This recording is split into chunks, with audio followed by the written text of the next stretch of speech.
ኢትዮጵያ በቆሎ እንዲሁም ቡናና ስጋን ጨምሮ ሌሎች አትክልትና ፍራፍሬ ምርቶችን በየብስና በአየር ትራንስፖርት ወደ 3 የአፍሪካ ሀገራት በመላክ አህጉራዊ ነጻ የንግድ ቀጠና የሸቀጦች ንግድን በይፋ ያስጀመረችው በዚሁ ባሳለፍነው ሳምንት ነው። የንግድ ስራው የተጀመረው በእቃዎች ዋጋ ተመን ላይ ከስምምነት በተደረሰባቸው የስጋ አትክልትና ፍራፍሬ ብሎም ቀይና ነጭ ቦሎቄ እንዲሁም በቆሎና ሌሎች ምርቶች መሆኑን ያሳወቀው የንግድና ቀጠናዊ ትስስር ሚኒስቴር በቀጣይም ስምምነት የሚደረስባቸው ምርትና አገልግሎቶች በመጨመር መዳረሻ የማስፋት ስራ እንደሚሰራ ተናግሯል። አቤል አበበ ኢትዮጵያ ስምምነቱን ከፈረመች ከ9 ዓመታት በኋላ በዚህ ሳምንት ተግባራዊ ስላደረገችው የአፍሪካ የነጻ ንግድ ቀጠና በተከታዩ የትኩረት ዘገባ ዝርዝር ጉዳያችን ይነግረናል።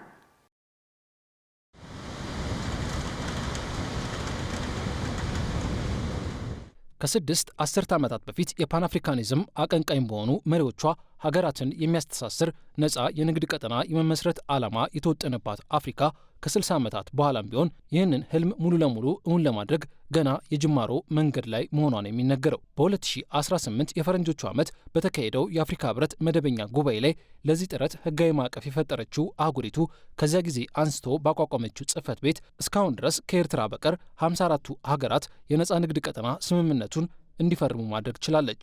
ይህን ስምምነት በፈረንጆቹ 2018 የፈረመችው ኢትዮጵያም ስምምነቱን ከፈረመች ከ9 ዓመታት በኋላ በዚህ ሳምንት ማገባደጃ ላይ ባሳለፍነው ሐሙስ መስከረም 29 ቀን 2018 ዓ.ም በነጻ ንግድ ቀጠና ስምምነቱ ማዕቀፍ ስር የመጀመሪያዋ የሆነውን የውጭ ንግድ ሽያጭ በየብስና አየር ትራንስፖርት በይፋ አስጀምራለች።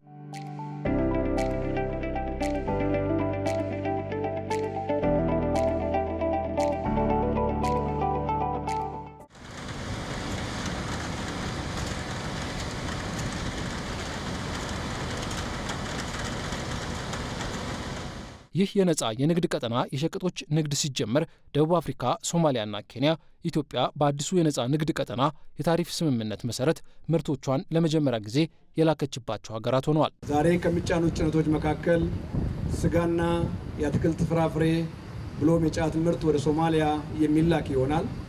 በተመሳሳይ የነጭና የቀይ ቦሎቄ ምርት ብሎም ቡና ወደ ደቡብ አፍሪካ ይላካል። በተመሳሳይ የበቆሎ ምርቶችና የቦሎቄ ምርቶች ወደ ኬንያ የሚሸኙ ይሆናል።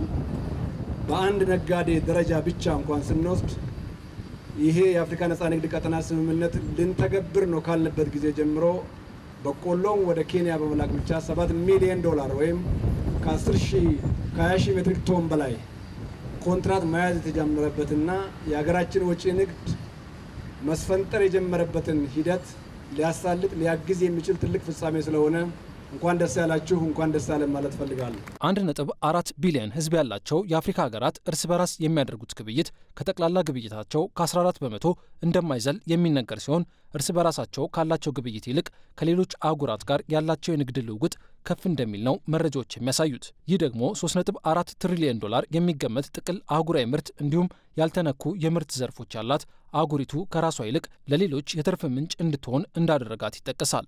ይህንን እውነታ ለመግታት የተፈጠረውና የአፍሪካ የነጻ ንግድ ቀጠናን የሚያስተባብረው የአፍሪካ ነጻ ንግድ ቀጠና ጽህፈት ቤትም ኢትዮጵያ ስምምነቱን ከመፈረም አልፋ ወደ ተግባራዊ የንግድ ልውውጥ ለመግባት የወሰደችውን ውሳኔ አድንቋል።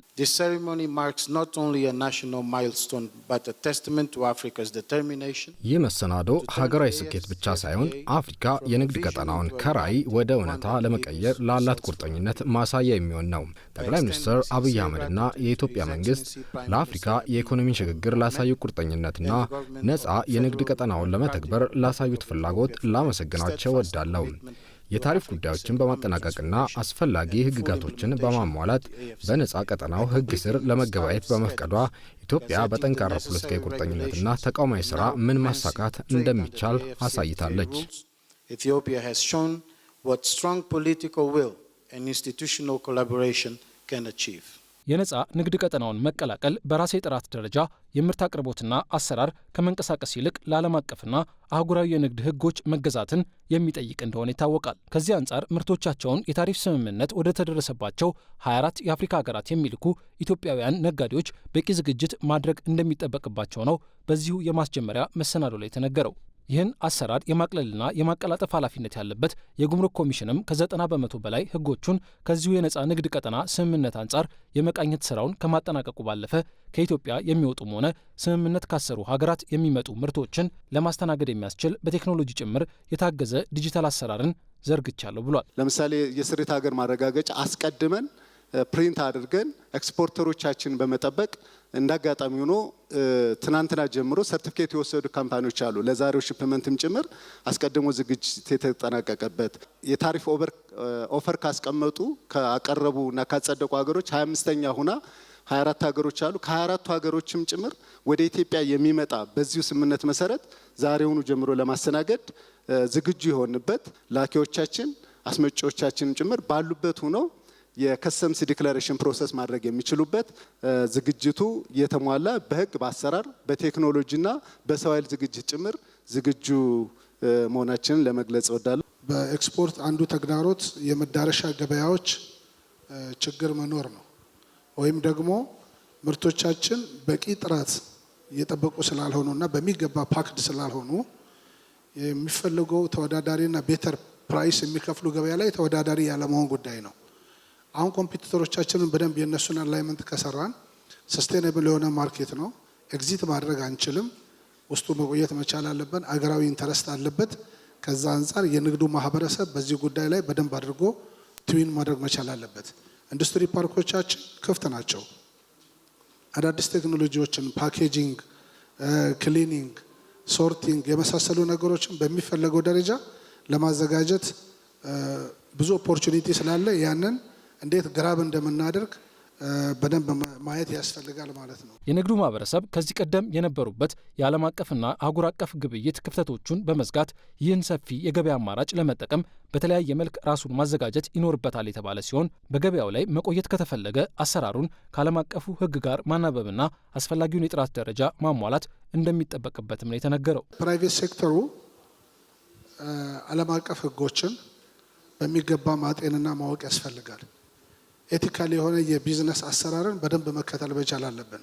ከዚህ በፊት የነበሩብን ግድፈቶች በፍጹም እንዳይደገሙ ከፍተኛ ቁጥጥር መደረግ አለበት። ቦርደር አካባቢ ጥራትን በተመለከተ የጥራት ተቆጣጣሪ አካል ምርቶቻችን ደረጃቸውን የጠበቁና ለሰው ልጅ ኮንሰፕሽን ሲዩተብል መሆናቸውን ማረጋገጥ ያስፈልጋል። ያ ደግሞ የገበያ ቆይታችንን ከፍ ያደርገዋል። ማርኬት የተሻለ ዋጋ እንዲሰጠን ይረዳናል ማለት ነው። የሚፈጠረውን እድል አሟጦ ለመጠቀም የልዩ ልዩ የመንግስት አስፈጻሚ አካላት፣ የንግዱ ማህበረሰብ፣ ምሁራንና ሌሎች ባለድርሻ አካላት ቅንጅት ምትክ የለሽ ሚና ይኖረዋል። ስለሆነም በድርድር ምዕራፍ ከነበረው በላይ ርብርብና ተሳትፎ ከሁሉም አካላት ይጠበቃል። ትግበራዊ የሀገርን ጥቅም ባስጠበቀና የሚገኙ ትሩፋቶችን አሟጦ ለመጠቀም በቅንጅት መስራትን የግድ ይላል። ስለሆነም ብሔራዊ ትግበራ ኮሚቴ ወይም ናሽናል ኢምፕሊሜንቴሽን ኮሚቴ በከፍተኛ አመራር ደረጃ አቋቁመናል። በስሩም ንዑሳን ኮሚቴዎች ተደራጅተው ስራ የጀመሩ ሲሆን ይህንኑ አጠናክሮ መቀጠል ያስፈልጋል። በዚህ የአፍሪካ የነፃ ንግድ ቀጠና ስር ለመገበያየት ስምምነታቸውን ከሰጡ 54 የአፍሪካ ሀገራት ውስጥ እስከያዝነው የፈረንጆቹ ዓመት 2025 ድረስ ሕጉን ተቀብለው በሕዝብ እንደራሴዎች ምክር ቤታቸው ያጸደቁ ሀገራት ኢትዮጵያን ጨምሮ 47 ሲሆኑ ቀሪዎቹ 7 ሀገራት ግን እስካሁን ስምምነቱን የሀገራቸው ሕግ አካል አለማድረጋቸው ይታወቃል። በ2013 ዓ.ም መጋቢት ወር በሕዝብ እንደራሴዎች ምክር ቤት ስምምነቱን ያጸደቀችው ኢትዮጵያ የዕቃዎች ንግድ የታሪፍ ምጣኔ ደንብን የንግዱን ማህበረሰብ ጭምር በማወያየት በሚኒስትሮች ምክር ቤት ማጽደቋ ይታወሳል። በተጨማሪም ሌሎች ሰነዶችን እርስ በርስ የማጣጣም ስራ ከተሰራ በኋላ ወደ ስራ እንዲገባ መደረጉ የተነገረ ሲሆን ከዕቃ ንግድ ውጭ ያለው የአገልግሎት ንግድ ዘርፍ ግን ድርድሮች ተጠናቀው ከስምምነት እስኪደረስ ድረስ ወደ ስራ እንደማይገባ ተጠቁሟል።